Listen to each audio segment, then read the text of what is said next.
Pak Amin, Pak Agung. Terima kasih. Selanjutnya Pak Agung. Saya mengapresiasi apa yang tadi sudah disampaikan secara berturut-turut dari teman-teman komisioner baru dan juga komisioner KPU baru dan Bawaslu baru terhadap capaian kinerja maupun realisasi penyerapan anggaran sampai dengan bulan Mei. Selanjutnya, kami mohon kepada Pak Sekjen KPU dan Sekjen Bawaslu untuk membantu teman-teman komisioner agar sisa waktu tahun anggaran 2022 ini bisa lebih dimaksimalkan lagi selagi masih cukup waktu. Sehingga pada akhir tahun anggaran 2022 ini angka-angkanya apa istilahnya bisa kita terima, cukup membanggakan itu loh. Jadi tidak asal terserap saja, tetapi asas manfaatnya bisa dirasakan masyarakat banyak. Selanjutnya, kami ingin menanyakan kepada pimpinan, keseriusan dua lembaga ini, KPU dan Bawaslu. Tadi disampaikan serapan anggaran, capaian kinerja, bahkan permohonan untuk alokasi 2023. Saya ingin tanya keseriusannya sebetulnya. Benar masih menganggap Komisi 2 ini sebagai mitra kerja dalam fungsi regulasi maupun budgeting atau tidak sih? Kalau masih menganggap kami sebagai mitra kerja yang baik tentunya, ya mari kita duduk bersama, jaga kesetaraan, kemudian junjung tinggi pergaulan ketatanegaraan. Setidaknya marwah lembaga DPR ini saya mohon tolong titip dijagalah. Kalau Pak Gaus tadi bilang saya sudah agendakan, sudah jadwalkan dan sebagainya dan sebagainya. Beliau marah begitu wajar karena beliau kan bintang media sosial dan juga pers, Pak ya. Kalau saya dengan teman-teman pers, baik itu cetak, elektronik maupun online, itu dipanggilnya abang. Ngomongnya pun juga enak.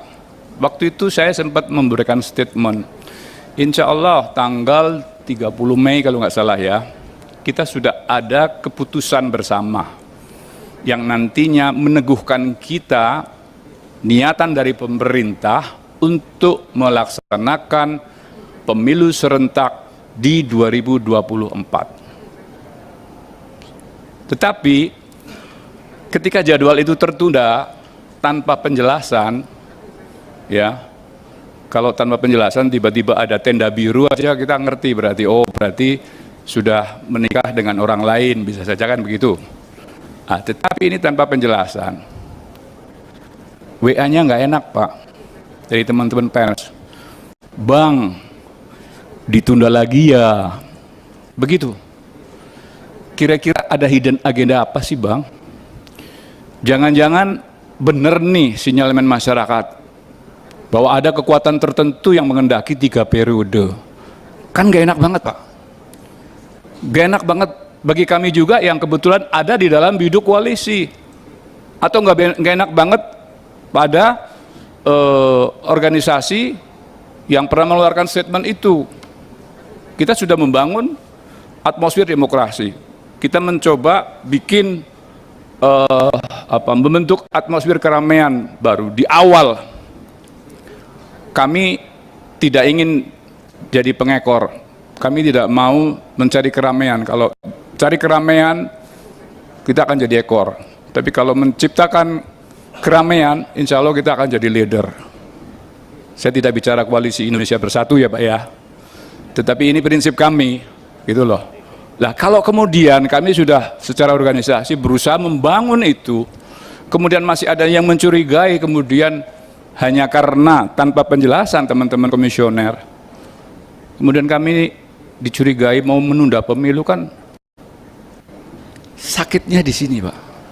Kalau judul lagu itu, sakitnya di sini. Saya minta melalui pimpinan, katakan sejujurnya, apa yang membuat waktu itu tertunda? Begitu. Kalau teman-teman komisioner yang baru masih membutuhkan ruang untuk ta'aruf dengan lembaga-lembaga tinggi negara yang lain, kami memaklumi. Karena betapapun perlu itu. Tetapi kalau kemudian dalam ta'aruf itu kemudian disisipkan agenda-agenda kerja yang belum klop dengan hasil pertemuan awal dengan kita, apalagi setelah ketemu dengan Presiden kemudian mendeklar bahwa 90 hari sudah fix untuk dilaksanakan masa kampanye itu. Ini kami justru mempertanyakan itu. Cobalah teman-teman komisioner yang baru ini, KPU dan Bawaslu, kita ciptakan tradisi ketatanegaraan yang elok dipandang. Kita ini epicentrum pemerintahan, Pak. Kalau di titik pusat pemerintahan ini gejolaknya, katakanlah bergerak sedikit yang nggak enak, itu di bawahnya itu nggak enak loh, Pak. Jadi ini melalui pimpinan, saya tanya dulu nih keseriusannya. Bener nggak sih masih menganggap kita sebagai mitra? Kalau bener, ayo kita bahas. Ayo kemudian kita lakukan konsinyering, ayo kemudian kita cari langkah-langkah terbaik. Tadi Pak Sodik, bapaknya sosialisasi itu sudah siap titik-titiknya, bahkan juga peta sosialisasi itu. Melalui pimpinan juga, dalam konsinyering nanti, tolong Pak, Pak Sekjen KPU Bawaslu, dan juga Karoren, istilahnya penjaga Biro Perencana ya Pak ya, Karoren juga diajak, sehingga nanti kode rekening, nomenklatur kebijakan, besaran anggaran, kemudian implementasinya secara teknis di lapangan seperti apa, semuanya menjadi terang benderang. Kita kepingin pemilu serentak bisa terlaksana dengan baik, memperoleh pimpinan yang memang bisa mensejahterakan rakyat Indonesia. Tetapi kita juga kepingin berapapun anggaran yang dibutuhkan oleh KPU dan Bawaslu bisa direalisasikan dengan menjunjung tinggi ya konsep aman secara aturan, aman secara administratif, aman dalam tata kelola keuangan, jangan sampai ada pesakitan, dan yang terakhir bahasanya Pak Mardhani ini, aman secara syariah. Itu Pak. Kiranya ini saja yang bisa kami sampaikan mengenai perangkaan, kode rekening, nomenklatur kebijakan.